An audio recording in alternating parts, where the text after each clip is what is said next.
don't know if, since the previous Buddha, we don't know what that was. He just mastered the art of paying attention to life. You look at the Four Noble Truths, we're subject to birth, old age, disease, decay, and death. He just kind of like just went and looked around and he's like, oh snap, we're all going to be subject to this. This is an undeniable truth that I'm going to be subject to this guy, and then subsequently this corpse that's, down the street. So he paid attention and memorized it and then taught it. And then he's like, well, I wonder what causes suffering. And it's like craving causes suffering. Craving for what? But just look at what you want. What it is that you want and the intensity of what you want. Travis, what do you want? Stability. He wants stability, which will never happen.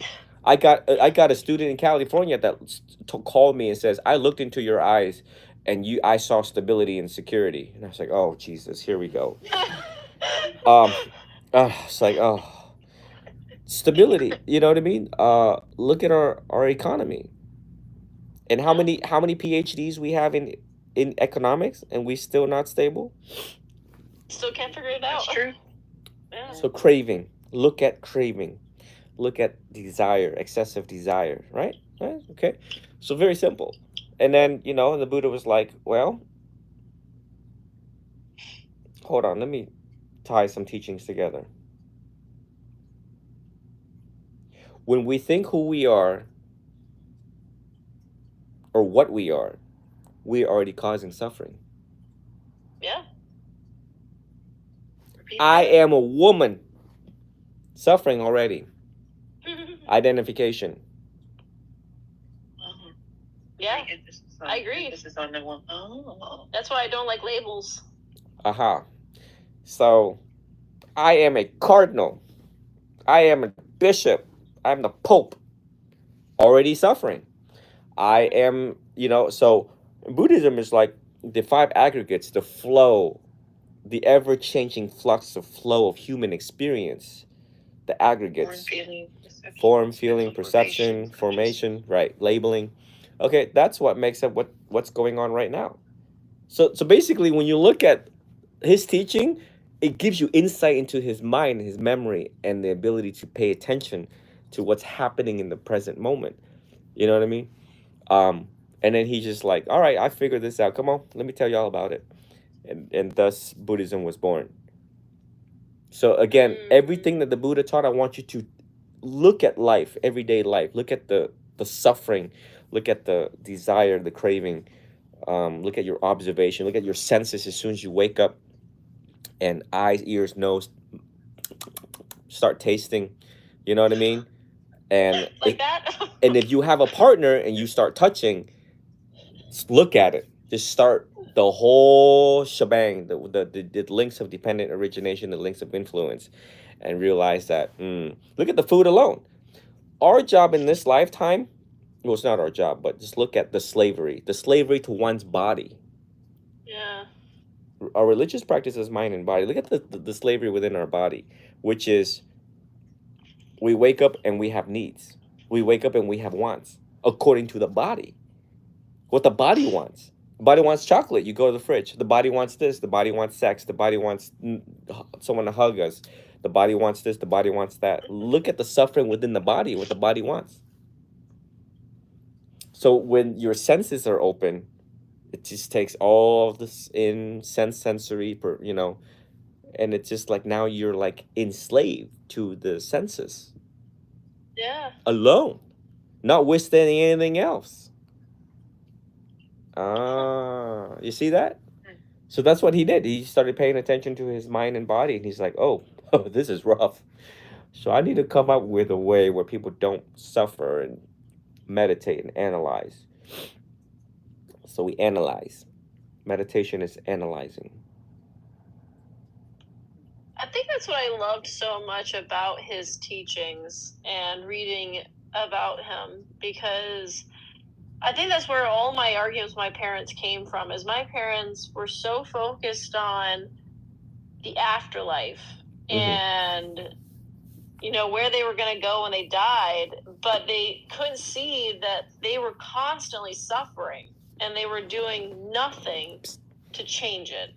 because in their mind, all that mattered was what would happen when you died.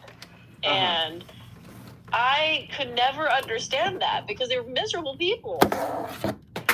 And they still are, but, you know, they're convinced they're good to go, so they're just waiting it out. It's interesting you say that. Like, that's how your parents were. 'Cause for me, growing up, with my dad's side of the family being so huge, and it seems like every weekend there was a funeral, and sometimes they didn't even know the people, and they were going to funerals, except my dad, but he didn't do that. But it's like we talk about life, celebrating the life of the person, but yet we also mention about, oh, you know, we miss our elders, we miss, you know, our relatives who passed away, whether it was from a disease or just sudden incident or something like accident or whatever. And I can never understand the concept of why, like, okay, we cling to life because we want to be around those that we care for. And yet we also, not to say glorify death, because to me, I mean, I don't do funerals after my grandmother, or really after my father, but I only went to her funeral because she was my grandmother, my father's mother. But to me, it's just like, I'm not just glorifying death, but I'm like, I'm sitting there watching it. And I'm just like, I couldn't understand the concept of, because to me, I'm still grasping the concept of death. Like, I don't like it. One, because I've been on death's door, and then two, it's just like, we don't know what happens. I'm still based off of my Catholic and Baptist upbringing. See the Teslas like, outside? Hoping to see or feel like my father's presence or my grandmother's Vicky's presence. here. That's how I was taught. Like, they're with you, they're around you. But then we're glorifying their death by every year remembering that they died. Yeah. I hope I'm making sense. I feel like I'm rambling, but No, that makes sense. like, it's like I cling to life because I don't want to think about death. I think because they're no longer here. I had a conversation with a coworker of mine who actually lost his son 2 or 3 years ago now to a fentanyl overdose, and he was talking about how he was. I mean, the weird thing is that I am very comfortable with conversations of death, and I think I make other people uncomfortable because I've never feared death because I know it's inevitable. So I never seen a reason to personally. More of the way you go is, you know, a little nerve-wracking, but it was interesting listening to him because he was talking about how, like, he's still, you know, he has his ashes, and he's like, you know, I'm slowly grieving, and I know that when the grief is done, I will dispose of his ashes. Grief is never done. Well, for him, I think it's more of because it was just sudden tragic death. I think it's when he's ready to let him go. Like, he's not ready to let his son go yet. And I think that's what he's trying to get to. Yeah, on the office phone. He's got live to. streaming You know, right otherwise he will always suffer. He's got to let him go. Yeah, it's the office phone. You know the office phone. It's like, I think it's... But yeah. It's been it will be 11 years that my father is gone. And yeah, it was hard in the beginning to let, like your friend. I said, wait, come to the office. I'm at the office waiting for you. But grief is like, I still have moments, you know, when I'm doing something, or like, you were supposed to call me when you're done. And you said you said crying, on the way, and you never said on the way to just where. within that, you know, getting that phone call, or I'm seeing my father take his last breath, type of thing. So grief is never gone. All right. How many years passed? I'll fly up there to pick you up, right? But I wonder, I'm thinking about death. Yeah, I'll be on my way right now. Maybe for me, thinking it more like non-existing. Like, because it's like, did you leave something to be remembered by? Like, all right, folks. You didn't do anything, and there's no exist. You just don't exist. Period. I need to go in the car. I need to go in the car and get my little ear thing and talk to you guys while I'm in the car. My cousin decided to go home instead of here. He was around the corner from here. So I need to go and pick him up and then head towards Orlando. He was just around the corner from here. How did he forget?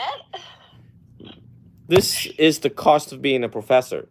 So he's so burnt out. It probably is. He probably is. So let me run into the car and put the little ear things in. Okay. I can't believe this. We'll 9, just 10, sit here. 11. Can't really go anywhere. Kyle, you got to be back before 2, right? Yeah. Okay. Oh man.